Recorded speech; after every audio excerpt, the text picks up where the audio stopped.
አልገባው ነበር በማለት ይቃታል። አይ እንደሱ እንኳን አላደርግም እኔ እንደዚህ ብዬ አላውቅም ሮም ለምን በማለት ይጠይቃታል። እሷ ግን በቃ ተወኝ ትለዋለች። ሰኒ ለምንድነው ግን እኔን ለመሸሽ የምትፈልጊው ስታየኝ እኔ መጥፎ ሰው ነኝ ወይ? ክብሮምን በቃ ተወኝ ትለዋለች። እሱ ግን የተሳሳተ መንገድ እየሄድሽ ስለሆነ አልተውሽም አስተካክልሻለሁ ይላል። ለምን እድሜ ልኬን ስሳሳት አልኖርም ምን አገባ?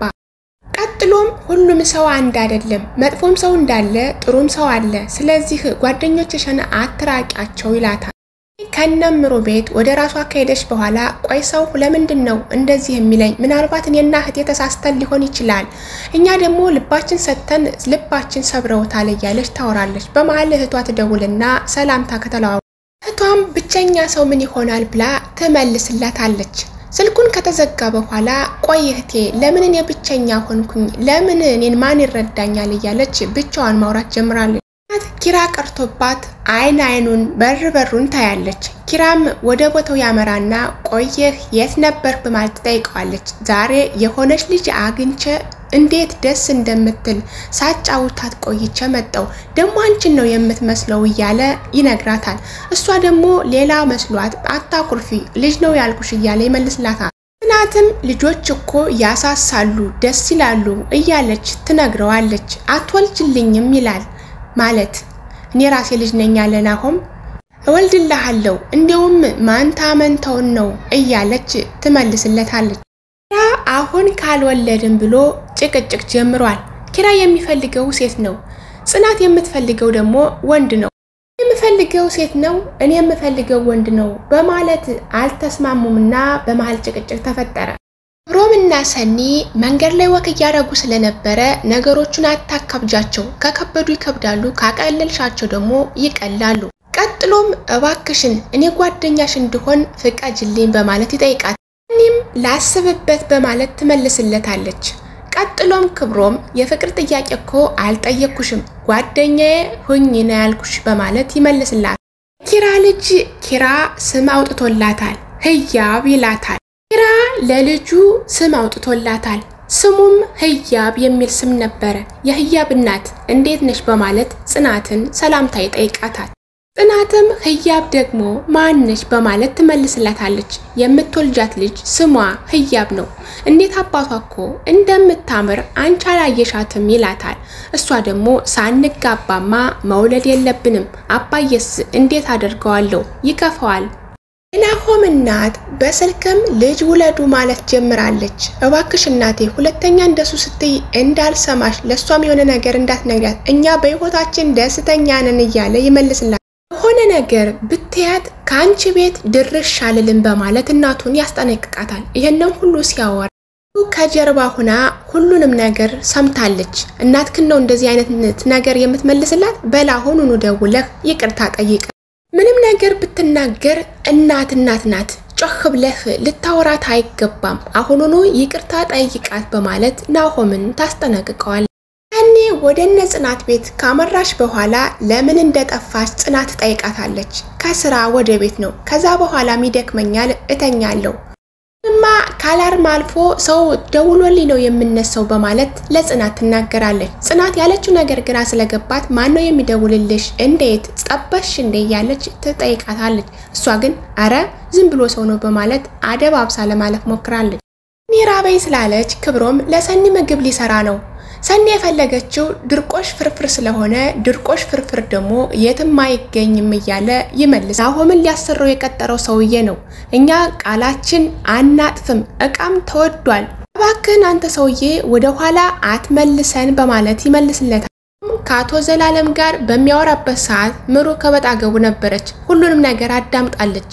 ካዳመጠችው በኋላ የኔ ባል እኮ አንደበተርቱ ነው እያለች ትመልስለታለች። እሱም እንዳንቺ ፍቅር እኮ ነው ጠብ የሚያደርገኝ ይላታል። ላንቺ ፍቅርማ እንኳን ጠብ ማለት መፈጥፈጥም ያንሰኛል። ሆሜ በመሃል ብዙ ወሬዎችንና ፍሬያማ ነገሮችን አውርቷል። ኦሪጂናል እቃዎች ስለ ኑሮ ውድነት ሌሎችንም አውርቷል። እኔ እየያዋን ይዘዋለች። ኪራ ምንም እኔን የሚያስከፋ ነገር አላለኝም ግን እኔን ሆድ ይብሰኛል እህቴ ለካ እውነቷን ነው ከሰው ራቂ ያለችኝ ሰዎች እኔን በቀላሉ ይሰብሩኛል እያለች እየየ ቀጥላለች። ክብሮምና ሰኒ ለመዝናናትና ወክ ለማድረግ ቀነ ቀጠሮ ይዘው ነበር። በመሃል ግን ያልሆነው ተፈጠረና ሰኒ አኩርፋ እየያለች ነበር። በመሃል ክብሮም ከመሃል መንገድ ላይ እየጠበቃት ነው። ኮሰረት የምን ሆነች? አለወትሮዋ አረፈደች ወይ? ቤቷ ልሄድ እንዴ? ብትቆጣኝስ ብታኮርፈኝስ እያለ መሃል መንገድ ላይ ይንጎራደዳል። ካልሆነም ከቀረች ወደ ቤቷ ሄዳለሁ በማለት ወስኗል። ልብስ እያጣጠፈች ስለሆነ ኪራ ወደሷ ያመራና የአፍ መፍቻ ቋንቋ ይላል። እናትም የአፍ መፍቻ ሳይሆን የፍቅር መጀመሪያ ቢሆን ይመረጣል። ያ የእናትና የአባት ቦታ ነው፣ አልወስድም ትላለች። ሲገባ የእያብ እናት እያለ ነበር የገባውና አሁንማ ስሜ እንዳይጠፋህ እየፈራው ነው በማለት ጠይቀዋለች። ጀምረው የተውት እኔ የምፈልገው ሴት ነው እኔ የምፈልገው ወንድ ነው እየተባባሉ መጀመሪያ ላይም ስለተጨቃጨቁ አሁንም ጭቅጭቃቸውን እንደቀጠሉ ነው። ወንድ አስቸጋሪ እንደሆነ ኪራ ለጽናት ይነግራታል። ወንድ ከሆነ ወደ መጣበት ነው የምመልሰው። አረ እንደዚህ አይባልም፣ ብቻ ጤነኛ ልጅ ይስጠን ነው የሚባለው። ልጅ የፈጣሪ ስጦታ ነው። ጽናት ልብስ እያጠፈች ስለነበረ የታጠፈውን ልብስ ኪራ ብትንትኑን ያወጣዋል። እንደዚህ ለምንድን ነው የምታደርገው ትለዋለች። ኪራም ወንድ ልጅ ከወለድሽ እንደዚህ አስቸጋሪ ነው የሚሆነውና መታገስ ያስፈልግሻል ይላታል። ለማንኛውም ሳምኝና ይሄንን ልብስ ወደ ነበረበት መልሰዋለሁ። በመብሳም ብዛት እኮ ጭርት በጭርት ሆነ ትለዋለች። ክብሮም ወደ ሰኒ ቤት ያመራና በሰላም ነው? ምን ሆነሽ ነው? ቀጠሯችንን አበላሸሽው ይላታል። ወገቡን ታጥቆ ተነስቷል ሰኒን ለማስተካከል። ያንቺ ስራ ስልክ አያስነሳም ምግብም አያስበላም፣ ስትዋሽ አያምርብሽም፣ እውነቱን ተናገሪ ብሎ ፍጥጥ አድርጎ ይዟታል። ምናምሩ ፍቅር ከጀመሩበት ቦታ ከለምለሟ ቦታ ሄደዋለኝ። ይችን ቦታ አንረሳትን በማለት ያወራሉ። እኔኮ አይነ ስውር ብሆን ራሱ በንግግርሽና በአንደበትሽ የምወድሽና የማፈቅርሽ ይመስለኛል በማለት ይነግራታል። ፍቅር ማለት የውጭ ማንነት ሳይሆን የውስጥ ደስታ ነው በማለት ትመልስለታለች። አቤት ንግግር በማለትም ተደንቋል።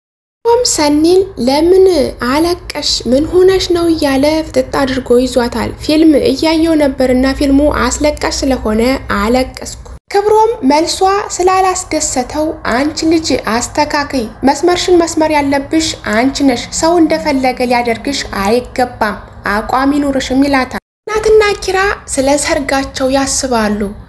አንቺ አባታሽ ጋር ሄደሽ እኔ እልል ብዬ ሰው አባታችን ሲመርቁን እያሉ በስሜት ተጉዘዋል። ታዲያ አንድ ነገር ጽናት የላትምና በዛ ተጨንቃለች። ካልሆነን ይናገራለው እውነቱን ይላል ኪራ አስገድጄ ሲል አይ እንደሱማ እንድትል አልፈልግም፣ ስምህ በመጥፎ ነገር እንዲነሳ ስለማልፈልግ እያለች የጀመረውን እንዳይጨርስ አግዳዋለች። እንዴት ብመረቅ ነው? እንዴትስ ብታደል ነው? የሚያስብልኝና የሚሳሳልኝ ሚስት ስላለኝ ፈጣሪን አመሰግናለሁ ይላል። በበኩል ጽናት ወደ ነምሮ ቤት ልታጸዳላት ሄዳለች። ይታይባታል። በመሃልም ስለሰኒ አውርተው ምን ሆና ነው የደበራት ትመስላለች፣ መምጣትም አቁማለች እያሉ ያወራሉ። የዛሬው የጽናት ድራማ እዚህ ላይ ያበቃ። በቀጣይ ክፍሉን ይዘንላችሁ እንቀርባለን። ሰላም ለሀገራችን፣ ሰላም ለህዝባችን፣ ፍቅር አንድነት ይስጠን እያልኩኝ ለዚህ ቻናል አዲስ ከሆናችሁ ላይክ፣ ሰብስክራይብ፣ ሼር በማድረግ ቤተሰብ እንድትሆኑ በአክብሮት ጠይቃለሁ።